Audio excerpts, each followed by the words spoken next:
الحمد لله رب العالمين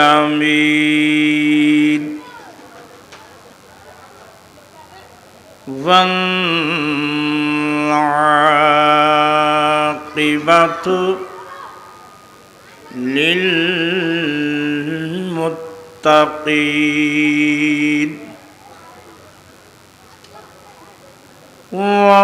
والصلاة والسلام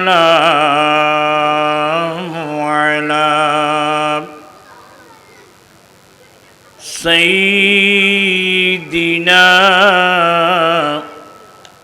وسندنا وطبيبنا وطبيب قلوبنا من أرسله رحمة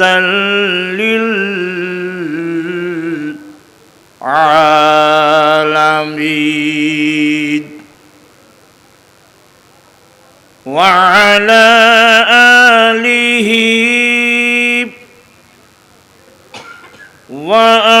وأصحابه أجمعين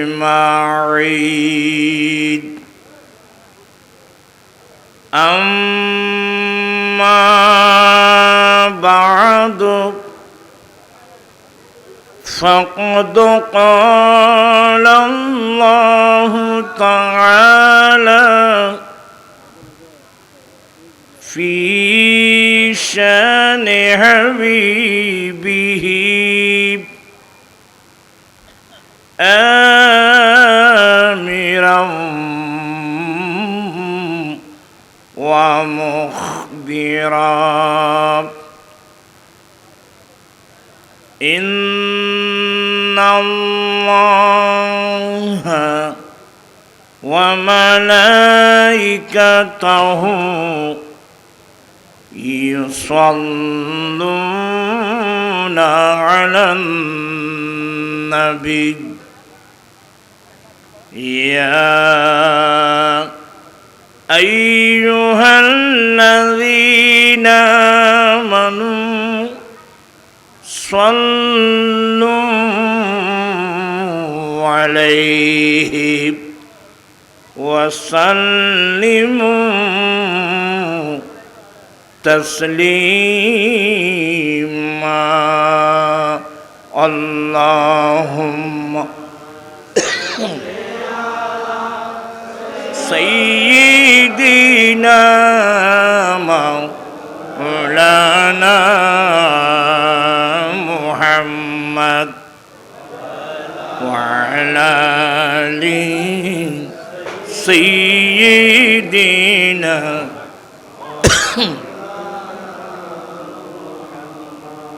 صلاة يا رسول الله عليكم سلام يا حبيب الله عليكم وصلى الله على نور किजू शुद नूर हाँ पैदा ज़मीन अज़ हुब्बे साकिनी फलक दर इश्क़ शैदा सलावतु या रसूलल्लाह अलैकुम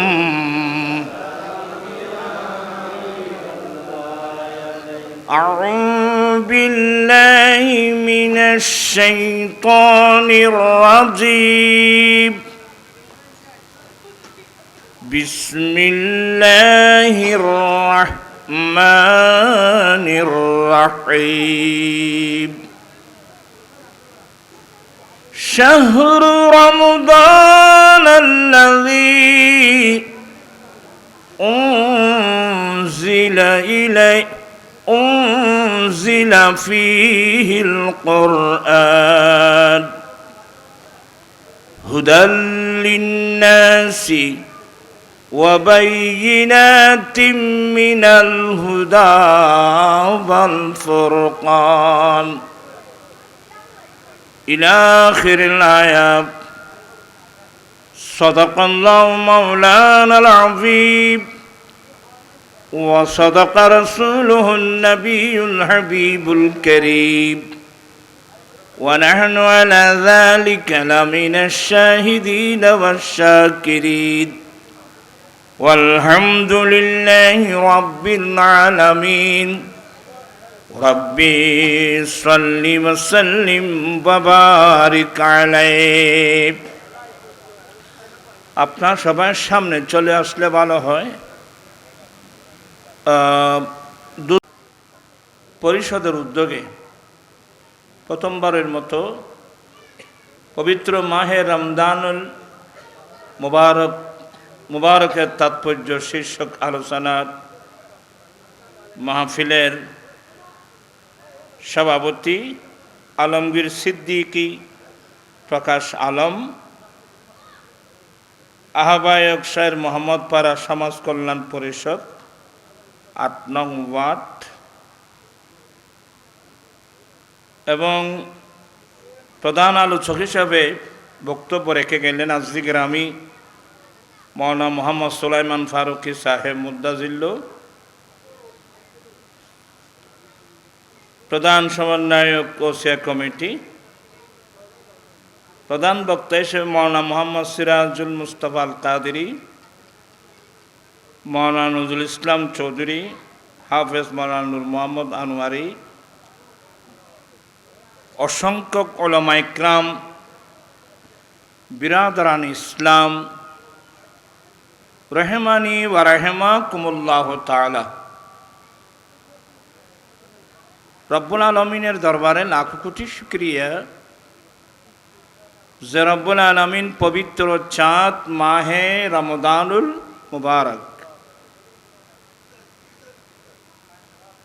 আরবের মানুষ এটাকে বলা হয় রমজানুল করিম, অত্যন্ত রহমতের মাস, বরকতের মাস, মাগফিরাতের মাস। এই মাসের অনেক নাম। তো হুজুর মাস একটা, নাম এত বেশি কেন?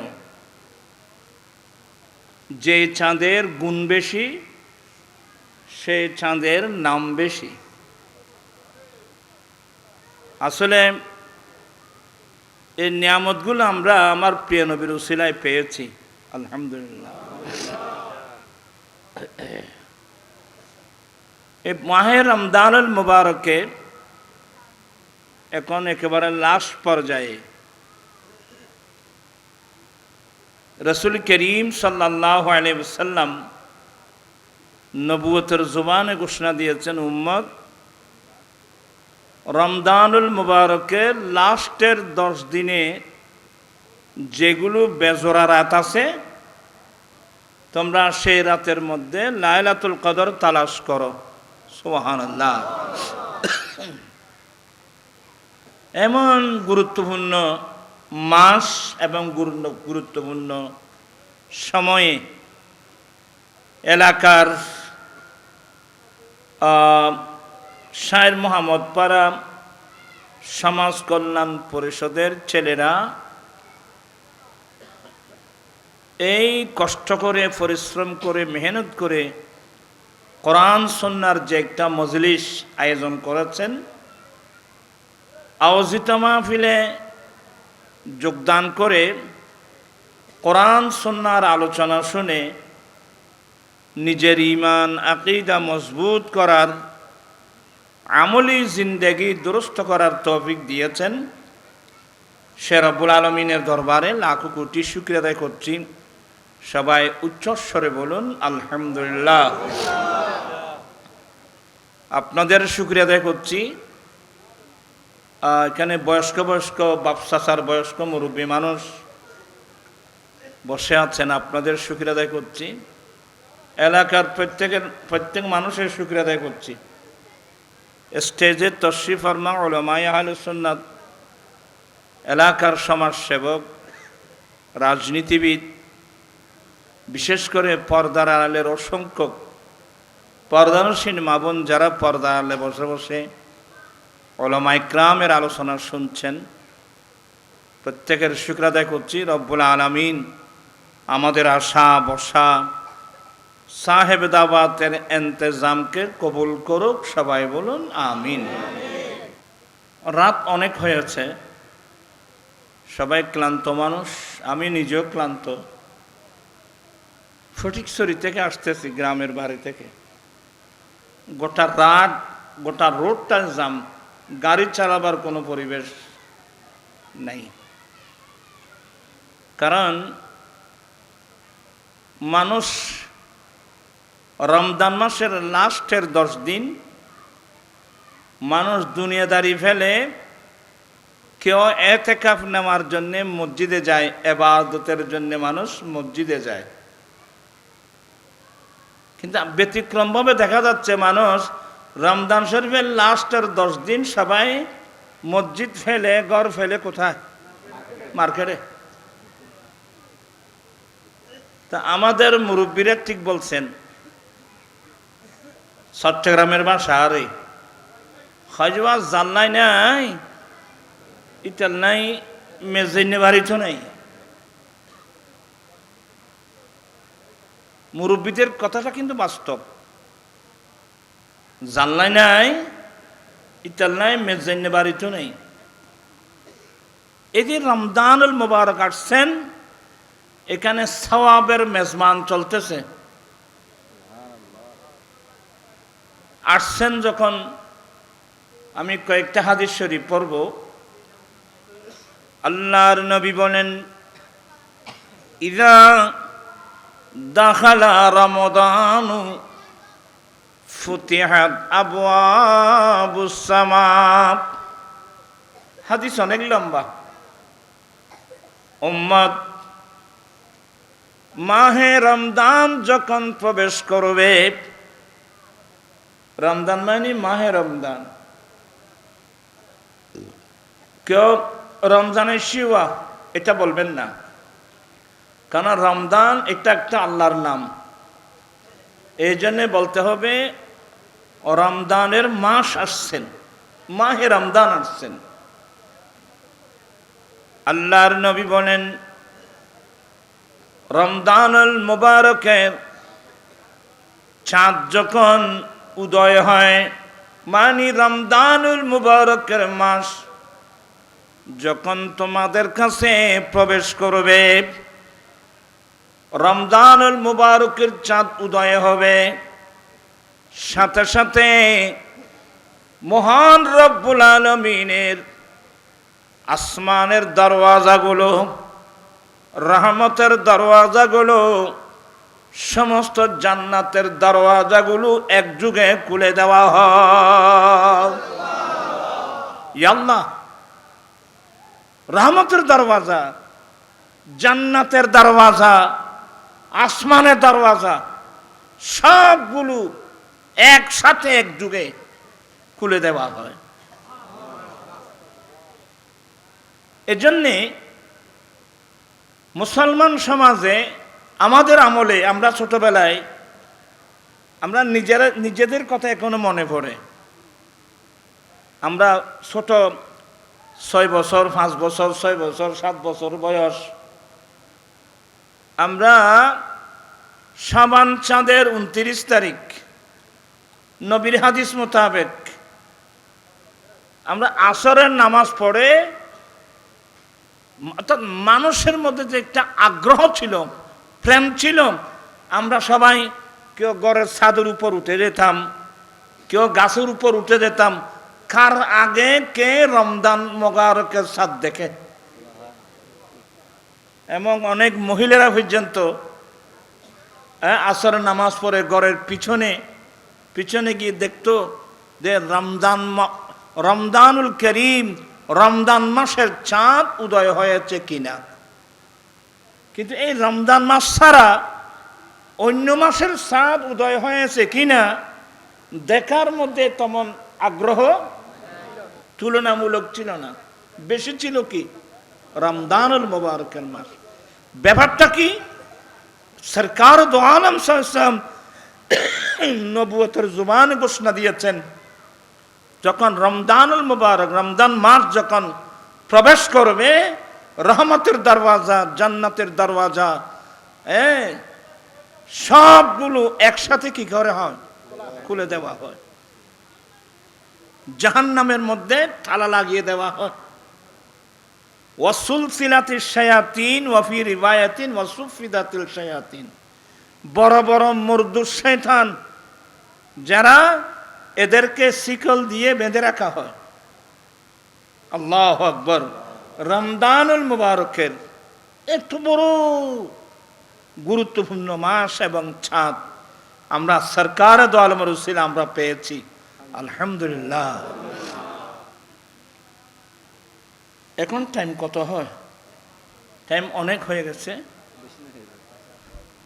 বাবা, আমরা বয়স্ক মানুষ, আমাদের আগের সে বয়স কি এখন আছে? বুঝাতে চাচ্ছিলাম, রাসূল করিম সবাই বলুন সাল্লাল্লাহু আলাইহি ওয়াসাল্লাম একদিন মসজিদে নববী শরীফের মিম্বরে দাঁড়াচ্ছিলেন। আল্লাহর নবী বলেন, প্রথম তাকের মধ্যে কদম রাখলেন, আমার নবী বলেন আমিন। দ্বিতীয় তাকের মধ্যে কদম রাখলেন, আমার নবী বলেন আমিন। তৃতীয় তাকের মধ্যে কদম রাখলেন, আমার নবী বলেন আমিন।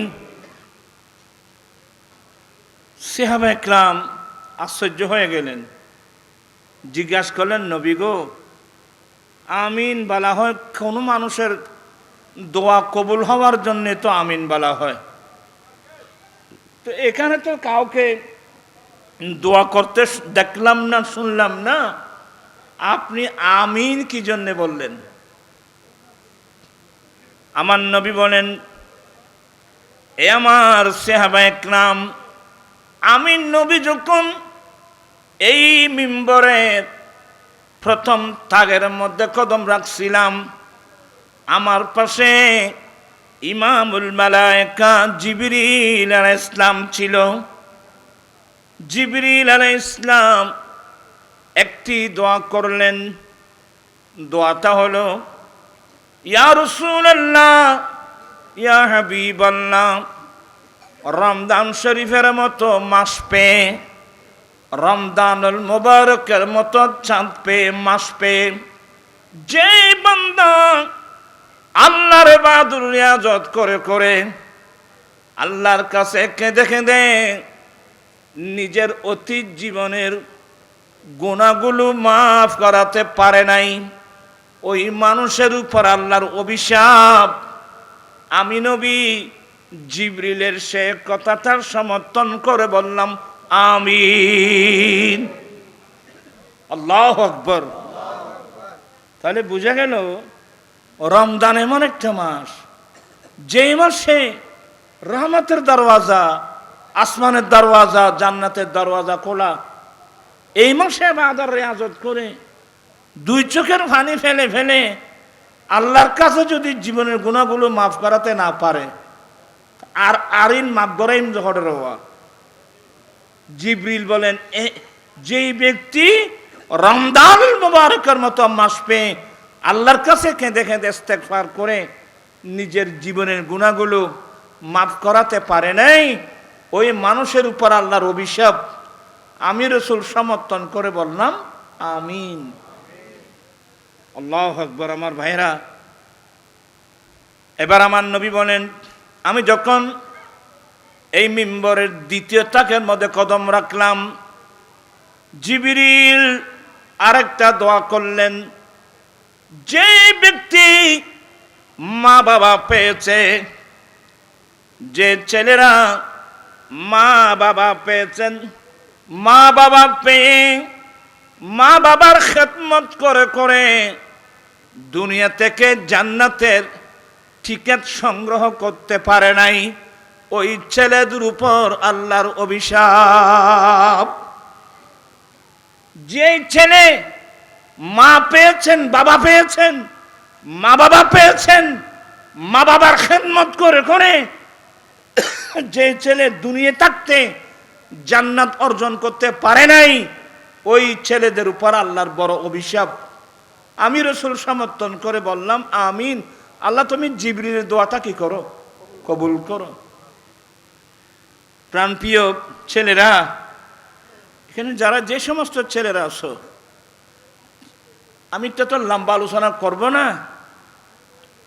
তাবরানী শরীফের রেবায়াত, আমার দয়াল নবীর নবুয়তের জুবানে ঘোষণা দিয়েছেন, আমরা ছেলেদের জান্নাত হলো আমাদের মা বাবার পায়ের নিচে। আপনি যত বড় মুহাদ্দিস হন, আমি যত বড় মুফতি হই, মুফাসসির হই, আমার দয়াল নবীর বাণী, আমাদের জান্নাত কোথায়? আমাদের জান্নাত হলো আমাদের মা বাবার পায়ের নিচে। তো পায়ের নিচে মায়নি আবার সাই তুন যাইরে তোমার আধুনিক যুগ ফল যে মা বাবার তলে ব্যস্ত বলি কই, আবার মা বাবার খবর তোমার তলে আবার রাতাইতে যাইবে যাইবে। এগুলো মানুষ বুঝে না, ভালো ভালো মানুষ বুঝে না। মা বাবার পায়ের নিচে ছেলেদের জান্নাতের অর্থ হলো, মর্ম হলো, যে ছেলে মা বাবার খেদমত করে মা বাবার অন্তর জয় করতে পারবে, তার জন্য জান্নাত ওয়াজিব হয়ে যাবে। কথা কি বুঝে আসছে? আমাদের অনেক মুরব্বীরা বলতেন ছেলেদের জান্নাত মা বাবার পায়ের নিচে, মেয়েদের জান্নাত স্বামীর পায়ের নিচে। এ ধরনের একটা প্রবাদ বাক্য আমাদের দেশে আছে না? এগুলো বলতে গেলে ভাই 100 আর আদ্দাল বাজার হইব। আমরা বয়স্ক মানুষ। এক হুজুরের কাছে প্রশ্ন করা হলো, একজন মহিলা প্রশ্ন করছেন, হুজুর, আলেমদের জবানে শুনেছি মা বাবার পায়ের নিচে ছেলেদের জান্নাত, স্বামীর পায়ের নিচে স্ত্রীর জান্নাত, এ বিষয়ে আপনার মন্তব্যটা কি? সে হুজুর উত্তর দিয়েছে, একমাত্র বেহেশত মায়ের পায়ের নিচে। আমাদের দেশে কেমন ইসলাম দেখেন, একমাত্র বেহেশত মায়ের পায়ের নিচে। আচ্ছা বলেন তো, একমাত্র বেহেশত মায়ের পায়ের নিচে বললে বাবা ভাত পড়বে না? মানুষের বেন না মাথা দিয়ে তৈলি বাপর ফোন নিয়েছি ব্যবস্থা নাই, এলে বুঝে না যাবে না। আসলে আর দেশত ফলও না ধরে, আর উজুর হলো বহুত মাত ধরে। মা কেন এত দামি জানে না সকলে, পরে না ফলে তোমারও মাথা লার ওদের। মা কেন এত দামি জানে না সকলে, জানতো যদি। এই নাতটা আমি আগাগোড়া শুনলাম, শুধু এই নাতের মধ্যে কার কথা? মায়ের কথা, বাপর কথা এখনো নেই। অর্থাৎ আমরা কতগুলো ভুলের মধ্যে আছি। তা আমি কয়েকজন হুজুরকে শিখাই দিয়েছি, আমি ভেবে না, মা বাপ কেন এত দামি জানে না সকলে। তাইলে মার কত আসলো, বাবার কত আসলো। তুই যদি এখন শুধু মার কথা কস, তুই লোকে প্রশ্ন হবে, ভাইফুত তুই মার হুয়া না বাপর হুয়াই অঙ্গ, হ্যাঁ সুজ্ঞ নয় না মারাত্মক। হ্যাঁ, ছেলে মেয়েদের বিষয়ে বাবার কষ্টের চেয়ে মায়ের কষ্ট 3 গুণ বেশি। এই জন্য আমার নবী হাদিসে পাকের মধ্যে সাহাবা ইকরামের প্রশ্নের উত্তরে বলছিলেন, হুজুর আমার সদ্ব্যবহারের এক নম্বরকে বলে উম্মুকা, তোমার মা। সুম্মাইয়ুন ইয়া রাসূলুল্লাহ, এরপরে বলে তোমার মা। এরপর আমার রাসূল বলেন সুম্মাইয়ুন, এরপরে বলে তোমার মা। চতুর্থবারে বলছে তোমার বাবা। কথাটা কি বুঝাতে পারলাম? এগুলো অন্য অন্য কারণে, ওই ছেলে মেয়েদের লালন পালন জন্মলগ্ন থেকে আরম্ভ করে মায়ের গর্ভে 10 মাস 10 দিন পর্যন্ত রাখা। আরে হবে না কেন বাবা? আমার মতো আপনার মতো কত ছেলে দুনিয়াতে আসতে গিয়ে কত মা জীবন্ত কবরস্থানে চলে গেছে। কথা বুঝেন? এই জন্য কোরআন হাদিস এগুলো বুঝতে হবে আগে ভালো করে। তা আমি যে কথাগুলো আপনাদেরকে বোঝাতে চাচ্ছি, শুধু মায়ের কথা বলবেন কেন, দুজনের কথা বলবেন। মা বাপ কেন এত দামি? যাই হোক, মা বাবা অনেক বড় নিয়ামত। যাদের পায়ের নিচে আমাদের মা বাপ, রিক্সাওয়ালা হোক, ঠেলাগাড়িওয়ালা হোক, দিন মজুর হোক, সে যেই হোক, আমার দয়াল নবীর নবুয়তের জুবানের বাণী, মা বাবার পায়ের নিচে আমরা ছেলেদের কি জান্নাত। তো ওই নবী মিম্বরের দ্বিতীয় থাকে যখন কদম রাখছিলেন, জিবরিল বলেন, ইয়া রাসূলুল্লাহ, ইয়া হাবিবাল্লাহ, যে ছেলে মা বাবা পেয়ে মা বাবার খেদমত করে দুনিয়া থাকতে জান্নাত হাসিল করতে পারে নাই, তাদের উপর আল্লাহর বড় অভিশাপ। আমি নবী জিবরিলের কথাটা সমর্থন করে বললাম আমিন। এখানে তোমরা যে ছেলেরা আছো, এখানে সমাজের মধ্যে অনেক ছেলে পাওয়া যায়, তার স্ত্রী তার বাবার বাড়িতে, দুবাই শহর থেকে টাকা পাঠায় কোথায়? মানুষ আর বাইফুর তারা টিয়াহারাই দেখার কাছে, বউর কাছে। আচ্ছা মশলা বলেন তো, আমরা যারা ছেলেরা আমরা যে উপার্জন করব, আমাদের উপার্জনের 1 নম্বর হকদারকে? এই মশলাগুলো একটু একটা মশলা শুনবেন, আমল করার চেষ্টা করবেন। আমার ভাইরা, আমরা যে উপার্জন করব, আমার উপার্জনের 1 নম্বর হকদার আমার মা বাবা। কারণ মা বাবার জন্ম না দিলে এই দুনিয়াটা আমি তো দেখতাম না। অতএব তোমরা যে সমস্ত ছেলেরা শাশুড় বাড়িতে টাকা পাঠাচ্ছ, এটা তোমরা মা বাবাকে বেইজ্জত করলা। 1 নম্বরে পাঠাবেন মা বাবার জন্যে, 2 নম্বরে আপনি আপনার শাশুড় বাড়িতে ওয়াইফের জন্য টাকা পাঠান, কারণ ওয়াইফের হক আপনার উপর আছে। খুব হিসাব করে চলতে হবে। আমার জীবন মরণ সাজাবো মাদানী রঙে, আমার জীবন মরণ মাদানী, সেই রঙে রঙিন হলে আল্লাহ রসুল তাকবি আমার সঙ্গে।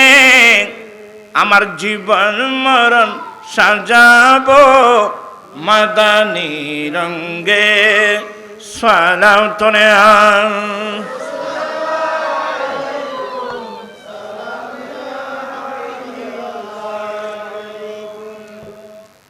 মা বাবার পায়ের নিচে আমরা ছেলেদের কি জান্নাত। তা আমাদের দেশে আরেকটা প্রবাদ বাক্য আছে, স্বামীর পায়ের নিচে স্ত্রীর জান্নাত, এ ধরনের আছে। তো কথাটা কিন্তু ডাইরেক্ট হাদিসে না থাকলেও কথাটার মর্ম কিন্তু হাদিসে পাওয়া যায়। কিভাবে? আল্লাহর নবী এক সময় ঈদ উল ফিতর সামনে আসতেছে না, এই ঈদ উল ফিতরের দিন আমার দেন নবী ঈদগাহের মাঠে গিয়ে, ওই যুগে কিন্তু মহিলারাও পুরুষের পাশাপাশি ঈদগাহে গিয়ে নামাজ পড়তেন, মসজিদে গিয়ে নামাজ পড়তেন। আপনার কথাগুলো কি বুঝতেছেন? আমার রসুলের যুগে পুরুষের পাশাপাশি মহিলারাও মসজিদে গিয়ে নামাজ আদায় করতেন, ঈদগাহের দিনে ঈদের মাঠে গিয়েও নামাজ আদায় করতেন। তবে যেই যুগে পুরুষের পাশাপাশি মহিলারাও মসজিদে গিয়ে নামাজ পড়তেন, তখনও কিন্তু নামাজের কাতার ছিল সামনের কাতারে বয়স্ক মানুষ বা দ্বিতীয় কাতারে তৃতীয় কাতারে বয়স্ক মানুষ, এর পিছনে থাকতো। ওই যে আমার রসুল বলছেন, মুরু সিবিয়ানাকুম বিসসালাত ইযা বালাগু সাবআ সিনিন। উম্মত, তোমরা তোমাদের ছেলেদেরকে নামাজের নির্দেশ দাও যখন তাদের বয়স 7 বছর হয়। উম্মত, ছেলের বয়স যখন 10 বছর হয়ে যায়, দেখতেছো নামাজ পড়ে না, প্রয়োজনে তাকে মেরে মেরে নামাজ পড়াও। কারণ নামাজ এমন একটা ইবাদত, মানুষকে অশ্লীল কাজ থেকে ফিরে আনতে পারে নামাজ। এখানে আপনারা যারা আছেন, আপনার 7 বছর বয়সের ছেলেকে নামাজ পড়ার জন্য নির্দেশ আপনি দিয়েছেন? মসজিদে যাওয়ার সময় ছেলেকে আপনি মসজিদে নিয়ে গেছেন? এই ভুল করার কারণে আপনি যাচ্ছেন মসজিদে, আপনার ছেলে যাচ্ছেন বল খেলতে, উল্টো পথে। আপনি যদি এদেরকে নবীর নির্দেশ মোতাবেক, সেই ছেলের 7 বছর বয়স থেকে, বাবা আসো, আপনি নিজে উজু করতেন, ছেলেকে উজু করায় নিজের হাতে ধরে ছেলেকে যদি মসজিদে নিয়ে যেতেন, যেতে যেতে যেতে যেতে যখন ছেলেটা অভ্যস্ত হতো, তারপর দেখতেন যে অটোমেটিক ছেলে, ওই ছেলে আপনাকে ডেকে নিয়ে আসবে, আবার নামাজ রক্ত হয়েছে, আসুন, চিৎকার দিয়ে বলুন না সুবহানাল্লাহ। আমার বাপসাদা যারা আছেন মুরব্বী, মনে হয় আমাদের মধ্যে অনেক ভুল ত্রুটি আছে। আমরা নবীর এই নির্দেশ মোতাবেক 7 বছর ছেলেকে নামাজ পড়ার নির্দেশও দিচ্ছি না, 10 বছর হয়ে গেল ছেলে নামাজ পড়ে না, নবীর নির্দেশ মোতাবেক তাকে প্রহার করে করে মসজিদে নিয়ে যাওয়া, আমার মনে হয় সে কাজটা আমরা করিনি। যার কারণে ছেলেরা, আপনার নিজের ছেলে যাচ্ছে আরেক রাস্তা। কেন? আমাদের মুরব্বীরা বলতেন, আগরাল জিজ্ঞে যায় আছে না, চট্টগ্রামের বাসা আছে না, আগরাল জিজ্ঞে। তো এখন আয় তুমি মুরব্বী যাইতে লাগবে মসুরি মিককে, তোমার ফোয়াদার কিন্তু হইকে খামান বললই না। আসলে আমাদের কাজের মধ্যে অনেক ভুল আছে, অনেক ত্রুটি আছে। আমি সবাইকে বলবো, এই ছেলেরা তোমরা যারা শুনছ, মাশাআল্লাহ রমজান শরীফের ছেলেরা খুব মজবুত, হ্যাঁ, কিন্তু এরপরে দেখা যায় ঈদের নামাজ যখন শেষ হয়ে যায় মসজিদের মধ্যে কেন এভাবে হলো কেন? তো যখন আপনি রমজান শরীফের মাসে মসজিদে যাওয়া আপনার বিরাট আগ্রহ ছিল, তো শাওয়াল মাসে আপনি যেতে পারছেন না কেন? তাহলে আপনি বুঝতে হবে ওই রমজান মাসের ইবাদতগুলো আল্লাহর দরবারে কবুল হয় নাই। তো যাই হোক, প্রাসঙ্গিক কিছু কথাবার্তা আসছে। আমি সবাইকে, ছেলেদেরকে বলবো, আমাদের মা বাবার পায়ের নিচে আমাদের কি জান্নাত। একজন সাহাবা প্রশ্ন করলেন, এটা ফাঙ্কা আছে না তোমার লিখকে? ফাঙ্কা আছে না, গুঁড়ো গুঁড়ো ফাঙ্কা আছে না তোমার? বহুত তুমি খুঁজি 1 ঘন্টা আল্লাহ আনাও না নিতেন না দুধে ইম্বু আয় এলার জোড়া মানুষ। আল্লাহুম্মা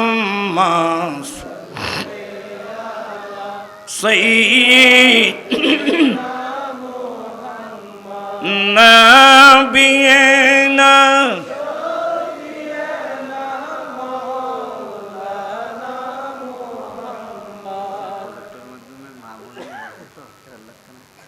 বাদি আরো গছ নগর তোরা আয় মেধাজ মিকে মানুষ মহিলা তাই লাভ পান কি এই মাই ভল্লা আন্দোলন করে যাদের 17 বছর উগ্র মাই ভা জামাইয়ের ওখানে আল্লাহ 500 টাকা বাড়াই দেবে হলো লাভ নেই কোনো ওয়াজ করে এম বিয়াফা মাই হব মাই ভাল হতে পারে না কই মাই ভাটি করলে গোড়া সমাজস্থান কে যেত এটা মার্কেটের মধ্যে মাই ভাল্লা গরু ঢুকিতার জানা কোনে কেন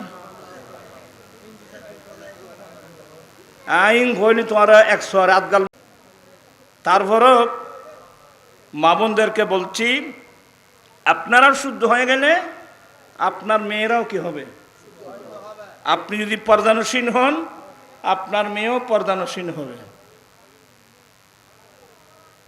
যাই হোক আমি বেশি বললে হয়তো আপনারা মনে কষ্ট পাবেন এক সময় বলতাম এখন তার সে বয়সও নাই আল্লাহ পাক সবাইকে এই কথাগুলো বুঝার তৌফিক দান করুক আমিন আল্লাহর ভয় না থাকলে আপনি অনেক কিছু করতে পারবেন এনে সিরিঙ্গে কথা কইলি তো বুঝতে আইব আতিককে খনক কুঁড়ি কুঁড়ে যদি বাঘ দিত কুঁড়ি কুঁড়ি মানুষ আসবেন না মাথাতে গুনিয়া কুঁড়ি কুঁড়োয় বাঘ দিলি আর মাথা না হয়তো দে থোবা থোবা থোবা থোবা কুঁড়ি কেন বাঘ দে বাঘ দিয়ে তো রাথার খাম অতি অতি এবার তার জড়াই দে খাই পেলাম বিষ খারাপ হইব ও মা কথাই নারার দেশে আসিল না রবা তোমার মারতে না তো তোমার হইতে না তো বহুত দরকারি কথা কিন্তু আর একটু আর নানি জিয়াছিল যেবা আল্লাহ জান্নাত নসিব করুক আমার জীবনে কোনো আমার নানিজিকে নানি তো নানি বলে জি বলতেন না এভাবে হাত ইশারা করতেন কারণ ওনার আওয়াজ যেন কোনো বেগানা পুরুষের কানে যেন না যায় আমরা দেখছি এইভাবে আমাদের পরিবারের মধ্যে এমন মেয়ে ছিল তোরা কথা না হয়ে যাবা তো যেই যুগের মেয়েরা হাজার হাজার পুরুষের সামনে বাহু মেরে বক্তব্য রাখতেছে তো ওই যুগের মেয়েদেরকে আমি কি ওয়াজ করবো আমি নিজেও তো বুঝতে পারছি না তবে একটা সম্পদ লাগবে আল্লাহর ভয় কি লাগবে বাবা এটার নাম অপর নাম তাকওয়া আল্লাহর ভয় আর মুরব্বী লোক হইতে দেবা মানইয়াল্লাই ফার বরাবর পিছনে রাখবেন না মাথাতে আচ্ছা তারা মানইয়াল্লাই না মানইয়াল্লাই কের বরাবর মুরব্বীদের কথাগুলো একেবারে বাস্তব আমি বিনয়ের সাথে বলবো আল্লাহকে ভয় করো আল্লাহর কাছে গিয়ে নিজের জীবনের কর্মের হিসাবগুলো 5 to 5 জাররা জাররা হিসাব আল্লাহর কাছে দিতে হবে এই জিনিসটা মাথায় রেখে মেমোরিতে রেখে কাজ করার অনুরোধ জানাচ্ছি কয়দিন বাঁচবো আমরা বলেন তো আমার বাবা কোথায় আমার দাদা কোথায় আমার নানা কোথায় আমার নানি কোথায় আমার শাশুড় কোথায় আমার শাশুড়ি কোথায় সবাই কবরস্থানে আমাদেরকেও যেতে হবে সে কবরস্থানে কিভাবে যাব কি নিয়ে যাব তার পরিণাম ফল কি হবে এগুলো চিন্তা ভাবনা করে চলার অনুরোধ থাকলো একটু দরুদ শরীফ পড়ুন সালাতুন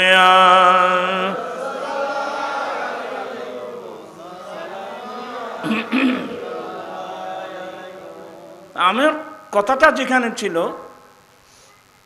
আমার রসুলের যুগে পুরুষের পাশাপাশি মহিলারাও মসজিদে গিয়ে নামাজ পড়তেন আমার নবীর যুগে ঈদের দিনে এবং আমার নবীর পরে খলিফাতুর রসুল হযরত সৈয়দনা আবু বকর সিদ্দিক রাদিয়াল্লাহু তাআলা খেলাফতের যুগেও মহিলারা পুরুষের পাশাপাশি মসজিদে গিয়ে কি করতেন? নামাজ পড়তেন। জামাত সহকারে নামাজ পড়া ফরজ নামাজ আমাদের হানিফি মাযহাব মোতাবেক সুন্নতে মুআক্কাদা। কথা বুঝছেন? যে যুগে মহিলারা পুরুষের পাশাপাশি মসজিদে গিয়ে নামাজ আদায় করতেন, সেই যুগেও নামাজের কাতার ছিল বয়স্ক পুরুষের কাতার সামনে, পিছনে। ওই দিন 7 বছর বয়সের ছেলেদেরকে আমার নবী নামাজের নির্দেশ দেওয়ার কথা বলছেন। ওই অপ্রাপ্ত বয়স্ক ছেলেদের কাতার ছিল বয়স্ক মানুষের, যুবক মানুষের পিছনে। ওই ছোট বাচ্চাদের নামাজের কাতারের পিছনে থাকতো মহিলাদের কাতার। যেই যুগে পুরুষের পাশাপাশি মহিলারাও মসজিদে গিয়ে নামাজ পড়তেন, ওই সময় মহিলাদের নামাজের কাতার কোথায় থাকতো? পিছনে। এখন তো মহিলাদের কাতার কোথায়? ব্যাকিন উল্লে গিয়ে তো ভাই শুধু এড়ান না। এই আরবস্থানত যাই, আমি একবার মক্কা শরীফ থেকে মদিনা শরীফ যাচ্ছিলাম। আমার সঙ্গে ইমাম আহলে সুন্নাত ওয়াল জামাত আল্লামা উস্তাদুল আমার রহনুমা শেখ আল্লামা কাজী মোহাম্মদ নুরুল ইসলাম হাশমি রহমতুল্লাহ আলাইহের একজন মুরিদ আলহাজ আব্দুল শুকুর, উনিও আমার সঙ্গে ওই সরকারে কিছু সাপ্কু গাড়ি আছে না, সেপকু গাড়ি, এই সেপকু গাড়িতে করে আমরা মদিনা যাব। আমরা একেবারে আগে ভাগে গিয়ে প্রথম সিটে বসে গেলাম। কিছুক্ষণ পরে দেখলাম কিছু মহিলা আসলো। ড্রাইভার আমাদের হাজি হাজি ভাড়া ভাড়া ভাড়া হাজি ভাড়া লেশ এ আজ ফিসে থাকুন ফিসে থাকুন। আচ্ছা কি আয় আগে আসছি দিন না ওদের না পিছনে যাও ওয়ারা ওয়ারা হারমা তো মাই ভাইসি হত দেয়া তো মাই ভাইলে মাই ভাই ফিসে দিয়ে বই বোঝায় না ওদের না। সৌদি কানুন হলো মহিলারা কোথায় বসবে? সামনে বসবে। পুরুষরা কোথায়? তাই তো অনেকে মেজাজিমিকে মানুষ হাজা কানুন ইসরায়েলি, এটা ইসরায়েলের কানুন, লা কানুন সৌদি, সৌদি কানুন নাই, ইসরায়েলের কানুন। খুঁজে বাজি আর আদি যাবো আরো কয়েকজন হাজি হাজি সাবারিয়া হাজ হাজ সাবারিয়া হাজ সাবারিয়া, তারা এরকম সহ্য করছম না বাদি। তারপরে মেজাজ মিকি ওষুধটি রে আরেকবার আলাইন ওই ট্যাক্সি স্টেশনত আয় বউরে আলাইনের তুন ডুবে যাইম রে মাই ভগবানের ড্রাইভারের কথা আজি সাহেব পিছনে যায় পিছে যায়। আজি কেউ বলে হাरमा आया ना तो हम पीछे बैठो। बोले नहीं नहीं ये अरब अमीरात का कानून है, दूर आंखो तो गाज करे জানো। আপনারা কি হাসতেছেন? ইসলাম কোথায়, আমরা কোথায়? স্বামী স্ত্রী দুইজন গাড়িতে করে কোথায় যাচ্ছে? স্বামী কোন পাশে থাকবে, স্ত্রী কোন পাশে থাকবে? স্বামী থাকবে স্ত্রীর ডান পাশে আর স্ত্রী থাকবে স্বামীর বাম পাশে। পড়া কথা না হই। স্বামী স্ত্রী মারা গেল, ঘটনাক্রমে কোন একটা কবর যদি স্বামী স্ত্রী দুজনকে একসাথে দফন করতে হয়, ওখানেও স্বামীকে রাখবেন স্ত্রীর ডানে, স্ত্রী থাকবেন স্বামীর বামে কবর পর্যন্ত।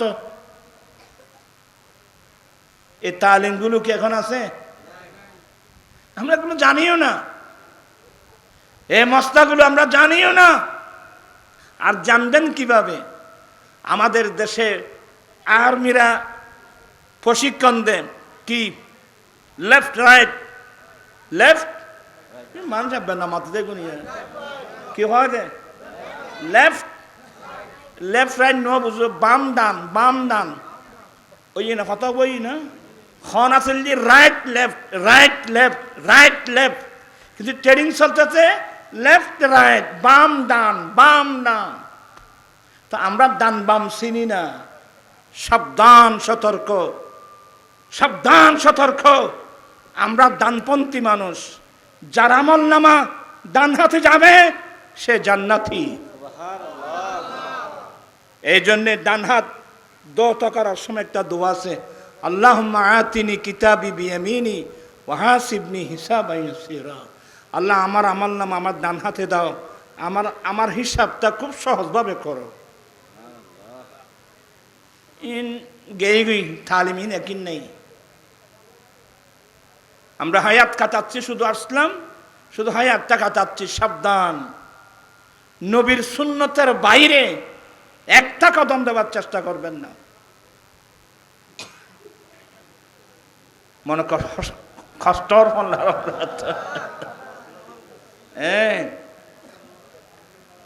স্বামীর স্ত্রীর কোন পাশে থাকবে?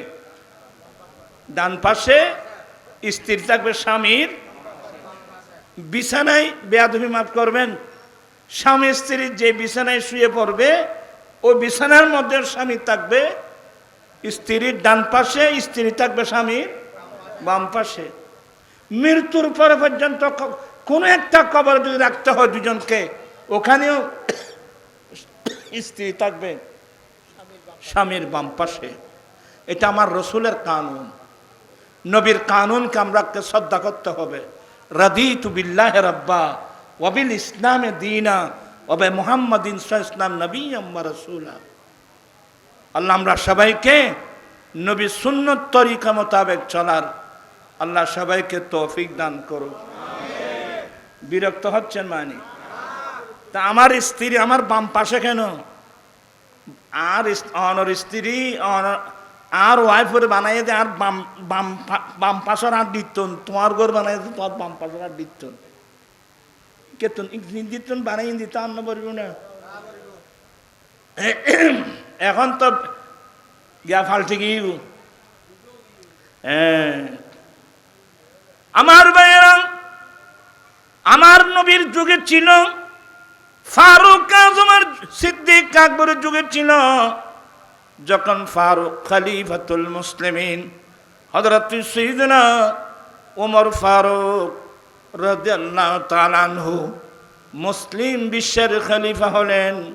ফারুক আজম ইনি নারী পুরুষ একসাথে মসজিদে যাওয়ার সময় দূরে বসে পাহারা দিতে। ওই অভিভাবক কোথায় পাবেন? ফারুক আজম নারী পুরুষ আযান শুনে যখন মসজিদে যাচ্ছেন, ফারুক আজম দূরে বসে নিজের ছেলে সন্তানের মতো পাহারা দিচ্ছেন।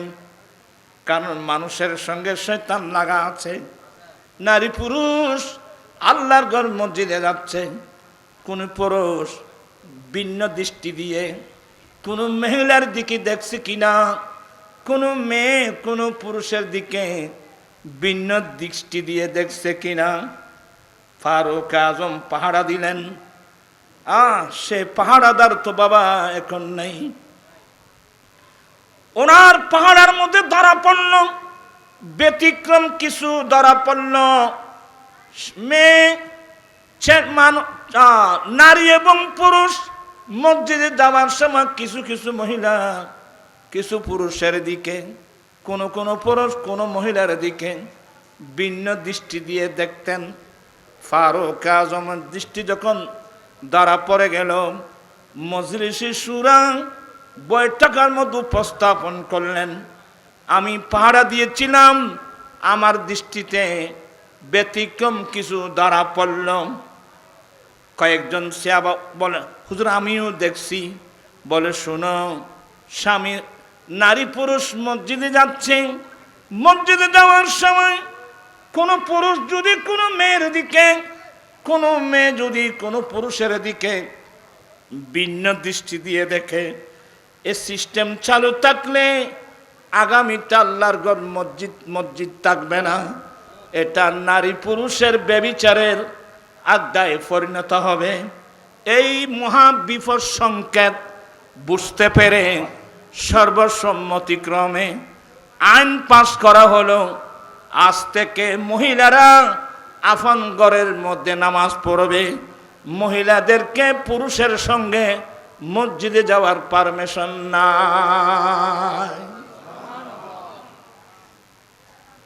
ফারুক আজম রাদিয়াল্লাহু তাআলা আনহু মহা বিপদ সংকেত, মহা বিপদ সংকেত। এগুলো তো না, শুধু আমি একটা হাদিস বলে আপনারা আশ্চর্য হয়ে যাবেন। আমার নবী একদিন উটের পিঠে বসলেন। কোথায়?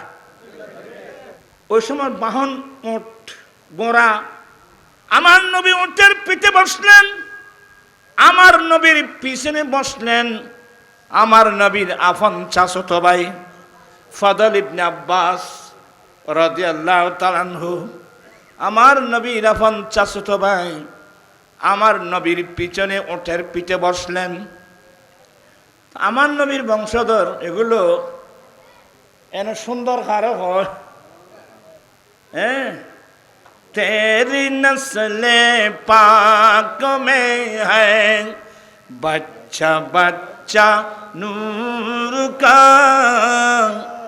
तेरी नस्ले पाक में है बच्चा बच्चा नूर का, तू है आईने नूर तेरा सब घराना नूर का, सलातुल्लाह।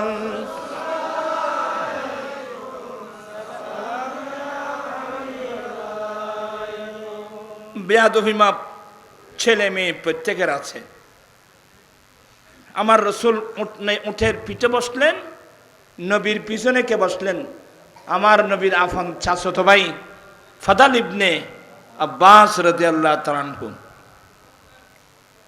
একজন মহিলা আসলো, মদিনা শরীফের একজন মহিলা আমার নবীর কাছে আসছেন একটা শরীয়তের মসলা জানার জন্যে। আপনারা একটু মনোযোগ সহকারে শুনতে হবে এগুলো।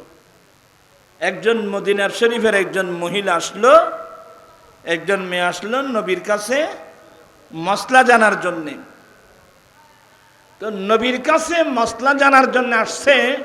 এই মেয়েটা আসতেই নবীর পিছনে বসা আমার রসুলের চাচাতো ভাই ফাদল বিন আব্বাসের দিকে দৃষ্টি গেল। কারণ ফাদল বিন আব্বাস এমন সুন্দর, এগুলো এমন সুন্দর চেহারা, এগুলো রসুলের পাকের বংশধর। এগুলো সুন্দর কাকে বলে? বাসেট গুলো তাদের জন্যে। ওই মহিলা নবীর কাছে আসছেন একটা মসলা জানার জন্যে, কিন্তু হঠাৎ করে নবীর পিছনে বসা আমার নবীর আপন চাচাতো ভাই ফাদল বিন আব্বাসের চেহারা দেখে ওই মহিলা চোখের দৃষ্টি ওইদিকে চলে গেল। আবার পাশাপাশি আমার নবীর চাচাতো ভাই ফাদল বিন আব্বাস ওই মেয়ের দিকে দেখছিল। এ হাদিসটা আপনারা বুখারীতে পাবেন, হজ্জে বদলের চ্যাপ্টারে পাবেন এই হাদিসটা। আমার নবী বুঝতে পারলেন এই ছেলে আমার চাচাতো ভাই এই মেয়েটার দিকে দেখতেছে, ওই মেয়েটাও আমার চাচাতো ভাইয়ের দিকে দেখতেছে। আমার নবীর সাথে সাথে হাত মোবারক দিয়ে আপন চাচাতো ভাইয়ের ফাদল বিন আব্বাসের চেহারাটা এদিক থেকে এদিকে ফিরাই দিলেন। সুবহানাল্লাহ। বর্তমান যুগে এই ধরনের একজন গাইডিয়ান পাবেন? বলেন না, আপনি গাইডিয়ান। আর গাইড কোন দিকে? আপনার গাইড কোন দিকে? আমার রসুল যখন চাচাতো ভাইয়ের চেহারাটা এদিকে ফিরাই দিলেন, ওই মেয়েটা লজ্জিত হলো।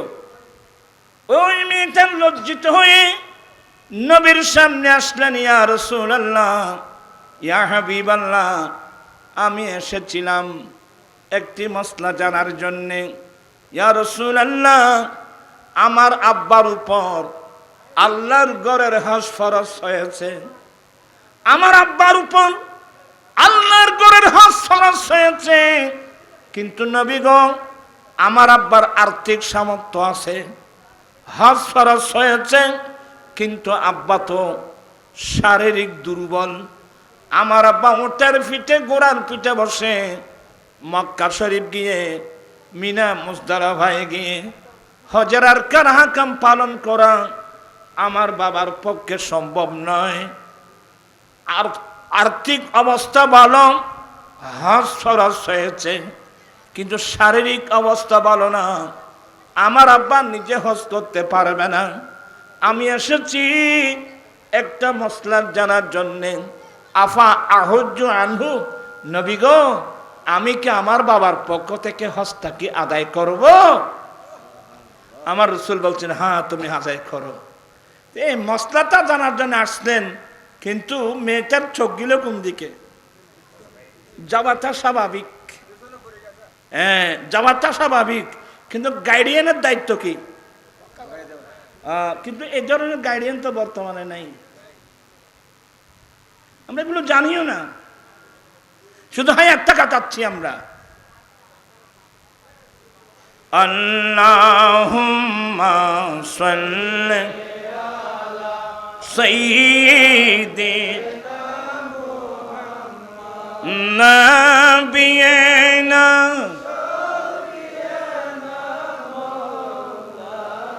বাম জঙ্গলার বাঘ হরিণে চিনিল দয়াল নবীকে, হর মান ভয়ে চিনিলি না রে, দুঃখ রইল মনেতে।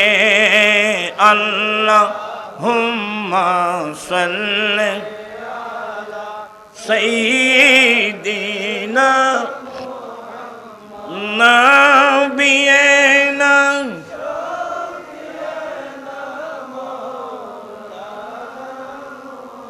আসলে আলোচনাটা একটু দূরে চলে গেল, আমি আর এত দূরে যাব না। তো আমি বোঝাতে চেয়েছিলাম ঈদ উল ফিতরের দিন ওই আমার রসুলের যুগে পুরুষের পাশাপাশি মহিলারাও ঈদগাতে গিয়ে কি করেছেন?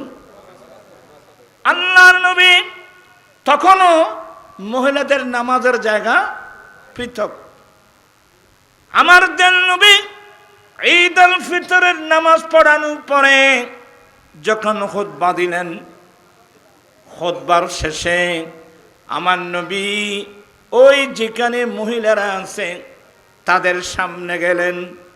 তাদের সামনে গিয়ে আমার নবী বললেন, ইয়া মাশিরান নিসা, এই মহিলার দল, উরিতুকুন্না আকসারা মিন আহলিন নার, আমি নবী দেখতে পাচ্ছি তোমরা অধিকাংশ মহিলা জাহান্নামী।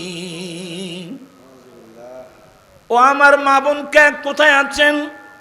নবীর হাদিস শুনুন।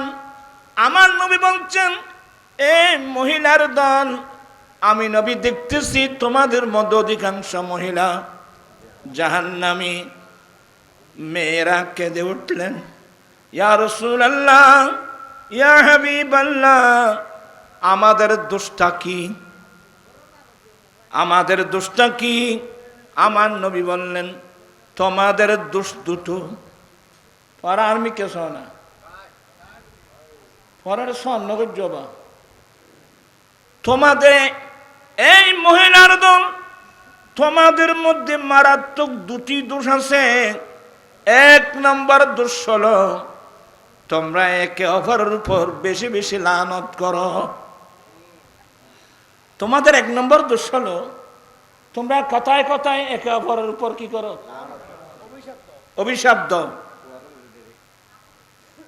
তুরুত আল্লাহর কত ফরক হয় না রে? নিজের পরে লা হাওলা ওয়ালা কুওয়া, আস্তাগফিরুল্লাহ আস্তাগফিরুল্লাহ আস্তাগফিরুল্লাহ। এই মহিলাদের এক নম্বর দোষ হলো কথায় কথায় একে অপরকে কি দেওয়া, লানত দেওয়া। তুরুত খুদার গজব পড়ক, তুরুত খুদার আঠাইটা টাড়ার পড়ক, এই লাসানের শব্দ এনে জিজ্ঞেতন আল্লাহ, এই ধরনের কথাবার্তা। আমি আমার দুই হাত করজোর করে মা বোনদেরকে বিনয়ের সাথে বলবো, এই ধরনের অভ্যাস যদি কারোর মধ্যে থেকে থাকে আজকে তওবা করুন, জবানকে হেফাজত করো। মুখিয়েন তোমরা ন, গরুর গান তোমরা, আর গান জবান। হালাল হারাম হিসাব করে আমাদেরকে চলতে হবে।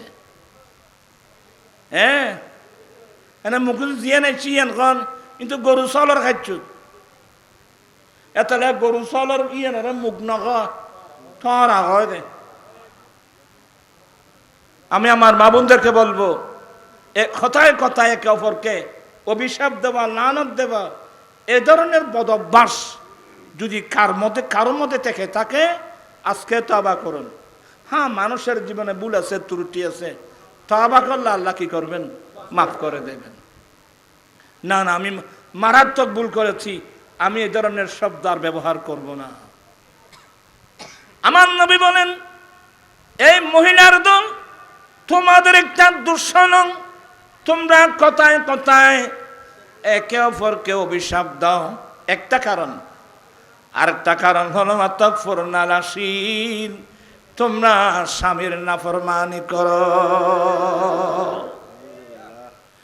যেই মহিলা স্বামীর নাফরমানি করবে ওই মহিলার জন্য জাহান্নাম। এই জন্য বলা হয় স্বামীর পায়ের নিচে স্ত্রীর জান্নাত। এখান থেকে বলা হয় স্বামীর পায়ের নিচে স্ত্রীর জান্নাত। কিন্তু এক মৌলবীর কাছে প্রশ্ন করা হলো, এক মহিলা প্রশ্ন করছে, হুজুর আমাদের হুজুররা ওয়াজ করে মা বাবার পায়ের নিচে ছেলেদের জান্নাত,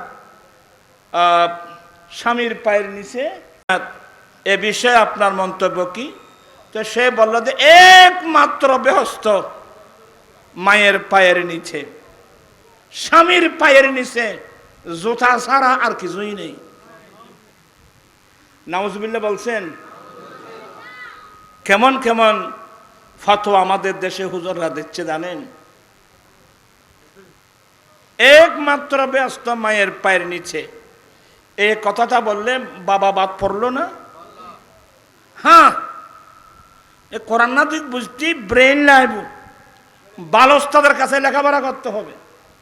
আমার নবী বিশেষ ক্ষেত্রে আমার নবী বলছেন তোমাদের জান্নাত তোমাদের মায়ের পায়ের নিচে, তোমাদের জান্নাত তোমাদের মায়ের পায়ের নিচে। বিশেষ ক্ষেত্রে আমার নবী শুধুমাত্র মায়ের কথা বলছেন। আপনাকে আমার কথার লাইনে আছেন?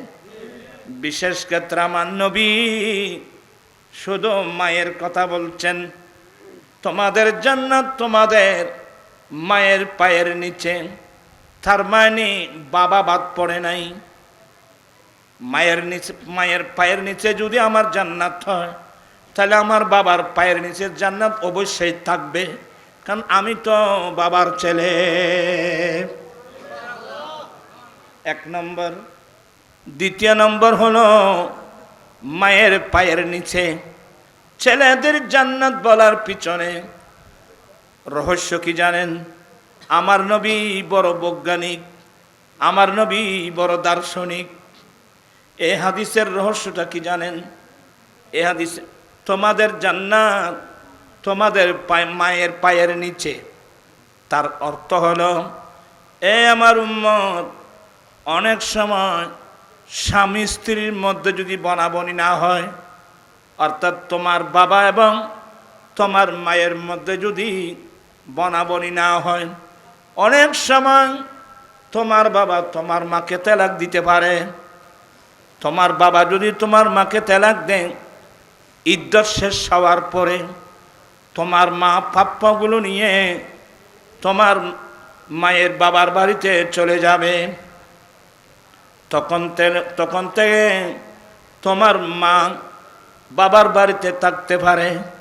তোমার মা আরেকজন স্বামী নিতেও পারে, আরেকজন স্বামী নাও নিতে পারে। কিন্তু অধিকাংশ মহিলা স্বামী যদি তালাক দিয়ে দেয় অথবা মারা যায়, অনেক মহিলা দ্বিতীয় স্বামী গ্রহণ করে না। আমার নবী কি জন্যে বললেন যে তোমাদের জান্নাত তোমাদের মায়ের পায়ের নিচে? নবী বুঝাচ্ছেন, তোমার বাবা তোমার মাকে ছেড়ে দিতে পারে, যদি বনাবনি না হয়, তাহলে ইদ্যত শেষ হওয়ার পরে তোমার মা তোমার বাবার ঘর ত্যাগ করে চলে গেল। এই মেয়েটা যদি স্বামীর ঘর ত্যাগ করে চলে যায়, তখন থেকে মেয়ের লালন পালন কে করবে? খোরাক সে তো অসহায় হয়ে যাবে। তার পোশাকের যোগান কে দেবে? অসুস্থ হলে কে চিকিৎসা করবে? মারা গেলে কে দফন কফন করবে? এই জন্য আমার নবী কত বড় দার্শনিক। আমার নবী বলছেন, এই আমার উম্মত, তোমরা ছেলেদের জান্নাত তোমাদের মায়ের পায়ের নিচে। তার মানে তোমার বাবা তোমার মাকে ছেড়ে দিতে পারবে। তোমরা ছেলেরা যেখানে থাকো, তোমরা এক সেকেন্ডের জন্য মাকে ফেলতে পারবে না। আল্লাহু আকবার। আমার নবী কত বড় দার্শনিক জানেন? এগুলো তো আমরা স্টাডি করি না, আমরা পড়িও না, স্টাডিও করি না। বিরক্ত হয়ে যাচ্ছেন আপনারা, আমি দেখতে পাচ্ছি। আল্লাহুম্মা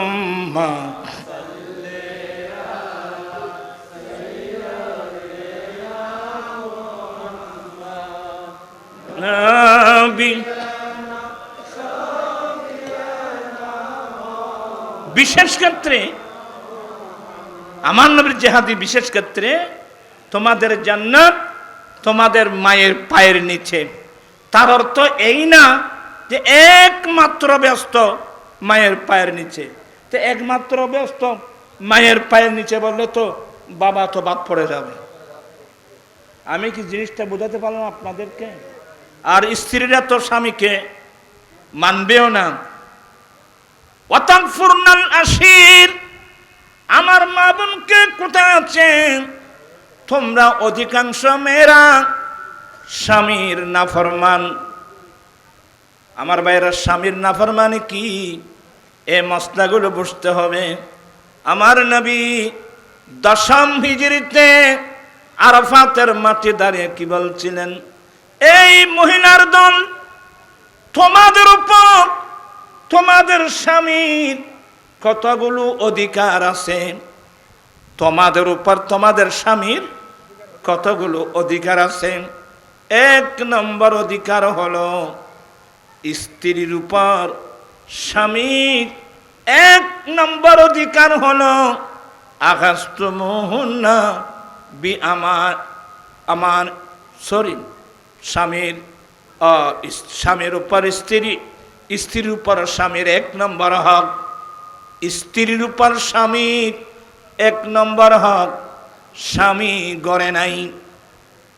কি মনোযোগ আছে? স্বামী গড়ে নাই। স্বামীর অনুপস্থিতিতে স্বামী অপছন্দ করে এমন কোন পুরুষকে স্বামীর বিছানায় বসাতে পারবি না। স্ত্রীর উপর স্বামীর 1 নম্বর হক, স্বামী গড়ে নাই। স্বামী তো রুজি রিজিকের সন্ধানে ঘর থেকে বেরিয়ে গেল, ঘরের মধ্যে তুমি একলা। তোমার স্বামীর অনুপস্থিতিতে তোমার স্বামী অপছন্দ করে এমন কোন পুরুষকে স্বামীর বিছানায় বসাতে পারবে না। স্বামীর অপছন্দনীয় মানে যে সমস্ত পুরুষকে দেখা দেওয়া আল্লাহ নারী জুতুর উপর হারাম করে দিয়েছেন।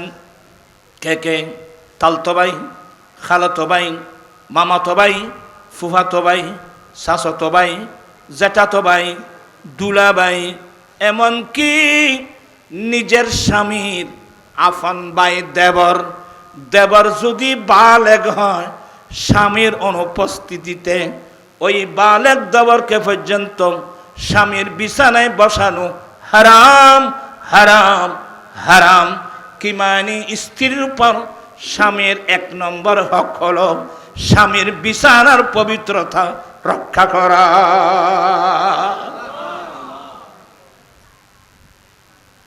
ই নাই যে হইদি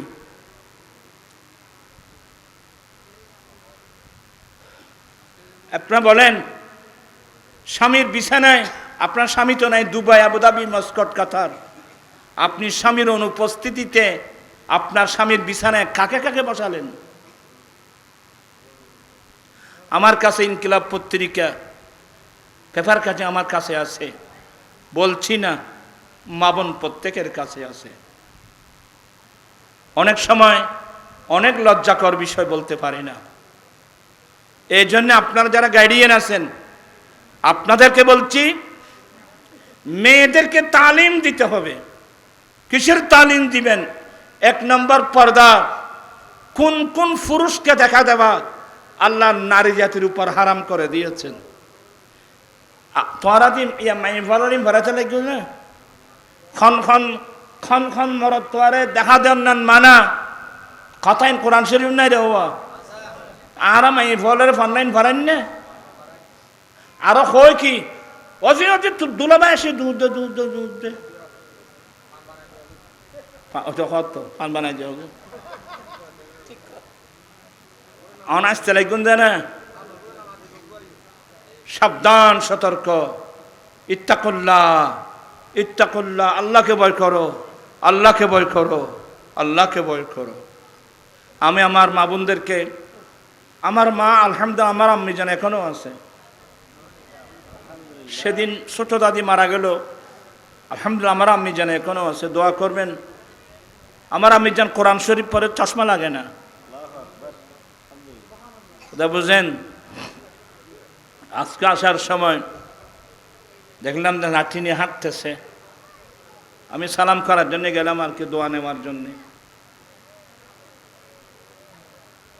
আমার আম্মি জান এখনো কোরআন তেলাওয়াত করে। আমার আম্মি জান তাহাজ্জুদের নামাজ পড়তেন, আজান দিলে আমাদেরকে ডেকে দিয়ে যাও, উঠো, আজান হয়েছে, মসজিদে যাও। এখন সেই পরিবার কয়জন আছে, কয়জন মা আছে, কয়জন বাবা আছে, নিজেও মসজিদে যাচ্ছে, নিজের ছেলেদেরকে ঘুম দিয়ে ডাকিয়ে মসজিদে পাঠাচ্ছেন, এমন পরিবার কই? আসলে কথার নাম লতা। এ বলবো না বলতে বলতে আমি অনেক কথাই বলে ফেললাম। সবাই মসজিদমুখী হন। কোন মুখী? খড়া বাজ্যে দিয়া তোমারও তো বেগম বইরে ইউদে, হ্যাঁ ইন্নালিল্লাহ। আমার সম্বন্ধে জুবাইর হুজুর আসে না, ওমার হুজুর এখানে মাহফিল করতে আসে না। আমার বিবাহের সময় তো এদেরকে খতনাও করানো হয় নাই, ওরা আমার শালা। এদেরকে জিজ্ঞাসা করে, এদের স্ত্রীকে আমরা জীবনে কোনোদিন দেখছি? আল্লাহর কানুনকে মেনে চলা। তোমারও তো বহুত দুলোভাই আছো যে আলী দেখানো দিলি গোসা করি, ওর ভাই তুমি দিলে বহুত আছো। না না না, তোর বোন আরে দেখানো দেয় আর কি, তোর বোন আল্লাহ না মাতে হাসবেন না। এই ধরনের বদঅভ্যাস যদি কারোর মধ্যে থাকে, আল্লাহর বাস্তে এগুলো পরিহার করুন। আল্লাহকে ভয় করুন, আল্লাহকে ভয় করুন, আল্লাহকে ভয় করুন। ওই হইলেন যে মানুয়াল্লাহ ফার বরাবর, না মানুয়াল্লাহ খের বরাবর। ওই উমার হুজুর তারা কোনো সময় মা বলে তাই আমি হজ্জে কথাই মিলেছে না হুজুর লইয়া।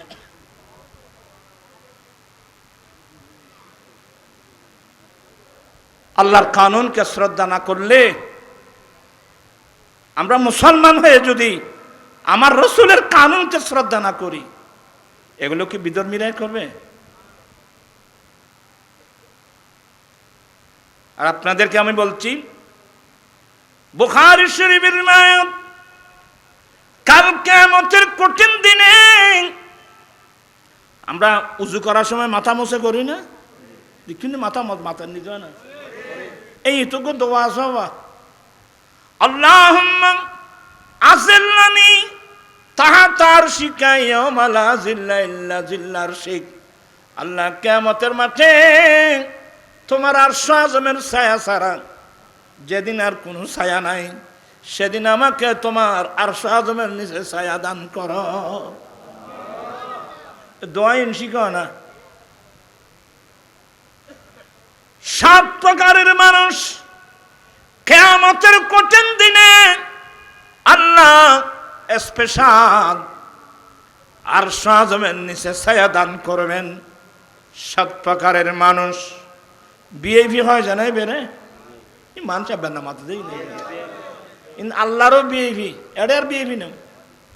7 প্রকারের মানুষকে আল্লাহ আরশ আযমের নিচে ছায়া দান করবেন। তন্মধ্যে 1 প্রকার হলো কলবুহু মুআল্লাকুম বিল মসজিদ। যে বান্দার কলবটা, সে ব্যবসায়ী হোক, সে চাকরিজীবী হোক, সে কৃষক হোক, সেই যে হোক না কেন, আপন আপন কাজে চলতেছে, কিন্তু কলবটা লটকে থাকে আল্লাহর ঘর মসজিদের সাথে। সে ব্যবসায়ী, সে চাকরিজীবী, সে কৃষক, সে আপন আপন কাজ করতেছে, কিন্তু আমার ভাইরা কাজ করার সময় 2 কান লাগিয়ে দিয়েছে। ফজরের নামাজ পড়ে তো আসলাম, জোহরের আজান কখনো হচ্ছে, আবার যখন কানে আসলো আল্লাহু আকবার আল্লাহু আকবার, আমি সমস্ত কাজ বাদ দিয়ে আজানের জবাব দিলাম। আজানের জবাব দিয়ে উযু না থাকলে উযু বানিয়ে জোহরের নামাজে চলে গেলাম। জোহর পরে বের হলাম, আপন আপন কাজে গেলাম, 2 কান লাগিয়ে রাখছি, মাওলা আসর আজান কখন হচ্ছে, আবার দৌড় দিলাম। আসর পরে বের হলাম, আপন কাজে গেলাম, কান লাগিয়ে দিলাম, মাগরিবের আজান কখন হচ্ছে, আবার দৌড় দিলাম। মাগরিব পরে বের হলাম, এশা আজান কখন হচ্ছে। যে ইমানদারের কলব আল্লাহর ঘর মসজিদের সাথে লটকে থাকবে, এমন মানুষকে আল্লাহ কিয়ামতের কঠিন দিনে আরশ আযমের নিচে ছায়া দান করবেন। ওয়াজ কথা বলা লম্বা মিক করে গেছি, বাজি লম্বা মিক করে গেছি তো আজিজ বেকুন রয়ে গেছি। মসজিদে কোন দিকে? আল্লাহর ঘর মসজিদের দিকে। তিবিয়ানুল কোরআনে আল্লামা গোলাম রসুল সাঈদী পাকিস্তানের রহমতুল্লাহ আলাই ঘটনা নকল করছেন ওনার তিবিয়ানুল কোরআনে। একজন হাজী সাহেব হজে যাচ্ছেন, নাতিকেও সঙ্গে নিয়েছেন। কাকে? নাতিকেও সঙ্গে নিলেন। তো যেখান থেকে হেরাম পড়তে হয় এটার নাম মিকাত। ওই জায়গার নাম কি? ওটার নাম মিকাত বলা হয়। এবার আর পরে সদন উমরাত গেই গদি ইতো খরচ ফিনজান সারা গিয়ে অত এহেরামর খরচ এহেরাম কার অদ্দ জানে খিতাম বাদ এখন দুঃখত আছি হত্যার নেই। এগুলো শিখে রাখবেন। যেখান থেকে এহরাম বাঁধা ওয়াজিব এটাকে বলা হয় মিকাত। আমরা বাংলাদেশি মানুষের জন্য মিকাত কোথায়? মক্কা শরীফ একটা পাহাড় আছে জিদ্দা, এটার নাম ইয়ালামলাম। ওই জাহাজ, যিনি জাহাজ চালায়, পাইলট যিনি, ওই মিকাত আসার 8 ঘন্টা আগে মাইকের মধ্যে অ্যানাউন্স করবে 8 ঘন্টার মধ্যে আমরা মিকাত অতিক্রম করব। যারা হজের নিয়ত কিংবা উমরার নিয়ত করেন, এহরাম করেন নাই, আপনারা তাড়াতাড়ি এহরাম করে নেন। কারণ এহরাম ছাড়া মিকাত অতিক্রম করে গেলে আপনার উপর একটা ছাগল বা দুম্বার দম ওয়াজিব হয়ে যাবে। হাজী সাহেব মিকাত থেকে উযু বানিয়ে গোসল করে নিজের কাপড় খুলে ফেললেন, ইহরামের সিলাইবিহীন একটা কাপড় পরলেন, একটা গায়ে দিলেন। ও আমার ভাইয়েরা, কিসের দুনিয়াদারি? আপনি যখন ইহরামের কাপড় খুলবেন, নিজের হাতে নিজের কাপড় খুলে একটা সিলাইবিহীন কাপড় ভরবেন, আরেকটা কাপড় গায়ে দিবেন, মুহূর্তের মধ্যে মতের কফনের কথা মনে পড়ে।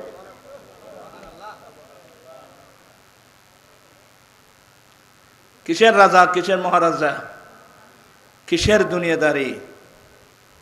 ওই সাদা তিনটি কাপড়ের কথা মনে করো রে বাবা। আজ সাহেব ব্যাগ খুলে ইহরামের কাপড় পরলেন, নাতিকে ইহরামের কাপড় পরাই দিলেন। 2 রাকাত সুন্নাতুল ইহরাম, সুন্নাতুল ইহরামের 2 রাকাত সুন্নত নামাজ, নফল নামাজ পড়লেন। পড়ার পরে উমরার নিয়ত করলো বা হজের নিয়ত করলো।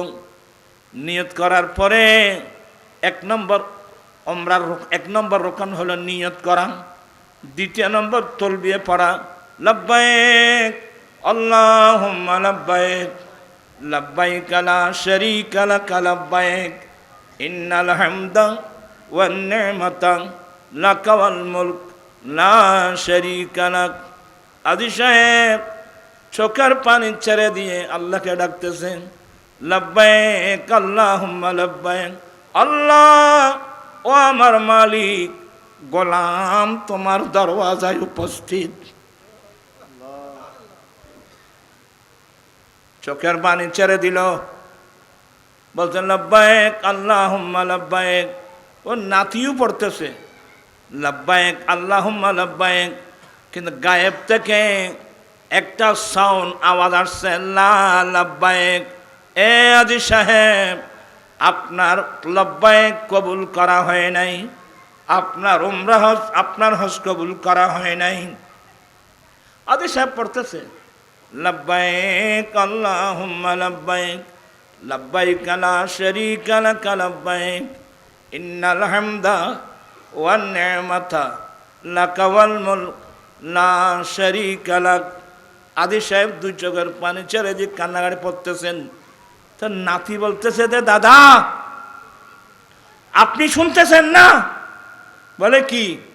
আপনি বলছেন লব্বাইক আল্লাহুম্মা লব্বাইক, গায়েবের একটা আওয়াজ আমি নিজেও শুনছি, লা লব্বাইক, তোমার লব্বাইক কবুল করা হয় নাই।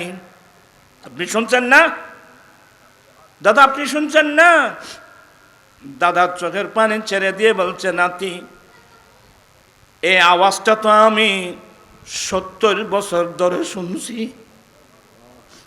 এই আওয়াজ আমি 70 বছর ধরে শুনছি। আমি বললাম আল্লাহবায়েক, গায়েবে আওয়াজ আছে লা লব্বাইক, তোমার লব্বাইক কবুল করা হয় নাই। নাতি এই আওয়াজটা তো আমি 70 বছর ধরে শুনতেছি।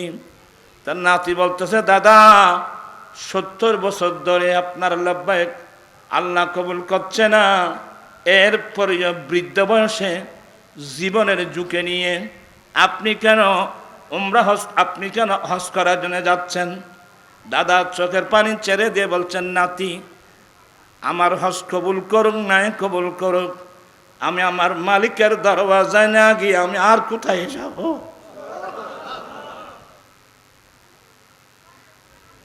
আর ঘরে যাবে, তুই যাবে দৌড়ে ওই মথার কথা কইলি ইন্না লিল্লাহি ওয়া ইন্না ইলাইহি, শুনি কইলি না, মেমোরিতে রাখতে হবে। শাশুর বাড়িতে যাও, গাড়িতে যাও, বাড়িতে যাও, বাংলাদেশের সংসদ ভবনে যাও, আমেরিকার সংসদে যাও, সারা পৃথিবী তুমি ঘুরো, মনে রাখিও ঘুরে যেতে হবে মালিকের দরওয়াজা। অতএব সবাই মসজিদমুখী হয়ে যাও বাবা। এই রমজান শরীফের মতো মাস পেয়ে আমরা তওবা করে যদি মসজিদমুখী হতে না পারি, কারণ বুঝতে হবে আমাদের নসিব কি আছে, আমাদের নসিব খারাপই আছে। মা বোনদেরকে বলছি, আপনারা নামাজি হন, আপনাকে তো মসজিদে যেতে হচ্ছে না। আপনার যারা ইয়ং যুবক, যাদের মেমোরিতে আছে, আমি একটা, আল্লাহ যদি কোনোদিন অর্থ দেয়, আমি একটা সুন্দর ঘর বানাবো, আমি আপনাদেরকে ইঞ্জিনিয়ার থেকে প্ল্যান নেওয়ার সময় প্রত্যেক মুসলমানের ঘরে ইঞ্জিনিয়ার তো আপনাকে প্ল্যান দেবে, bedroom, bathroom, drawing room, reading room, rest room, gas room, common room, অনেক রুম দেবে। কিন্তু যে রুমটা আমার লাগবে এটা তো কেউ দেয় না। প্রত্যেক মুসলমানের ঘরে একটা রুম থাকতে হবে, রুম অফ সালাত অথবা রুম অফ প্রেয়ার, ইবাদতের রুম। প্রত্যেক মুসলমানের ঘরে স্পেশাল একটা রুম থাকতে হবে নামাজের জন্যে, ইবাদতের জন্যে। এটাকে আরবিতে বলে মসজিদে বাইত, ঘরের মসজিদ। আমার নবী বলছেন, উম্মত তোমরা তোমাদের বাড়িঘরকে কবরস্থান বানিও না। তার মানে তোমরা তোমাদের ঘর বাড়িকে নামাজ থেকে খালি করবা না। ইনফো আল্লাহ